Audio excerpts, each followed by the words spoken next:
Welcome to the Daily Plunge. We are in the book of Genesis, chapter 11, starting at verse 27 to chapter 12, verse 9. Now, we may think of Abraham as an honorable man, especially if you consider his civil virtues.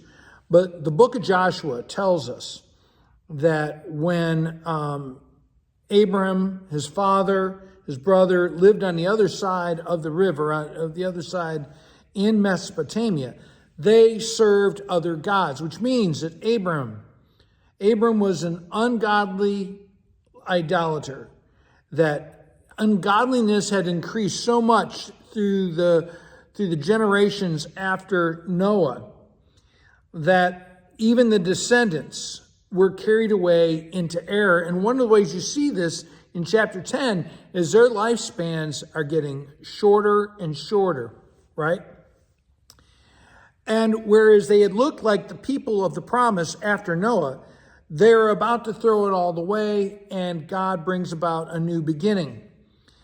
And, God does not cast these idolaters away, but by his mercy calls them back from their error, and he restores them by his word to them. And so it sort of reminds us that as the church stumbles and falls, that God will preserve the church also, even with all that's threatening our faith, our religion with destruction.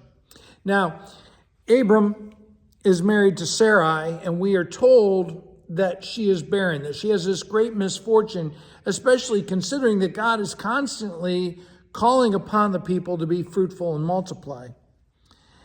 And so he calls Abram, and God does not allow this idolater to remain in idolatry, but calls him out to go to a new place.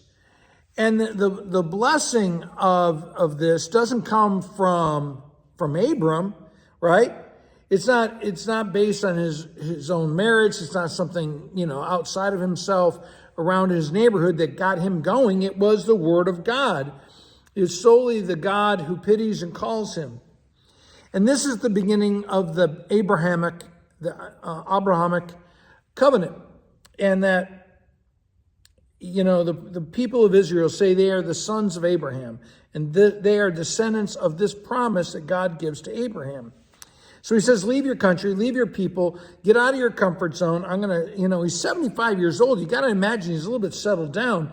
And his life is good. And yet God calls Abraham to leave behind his family, his comfort, and calls him out to trust, calls him into a promise. And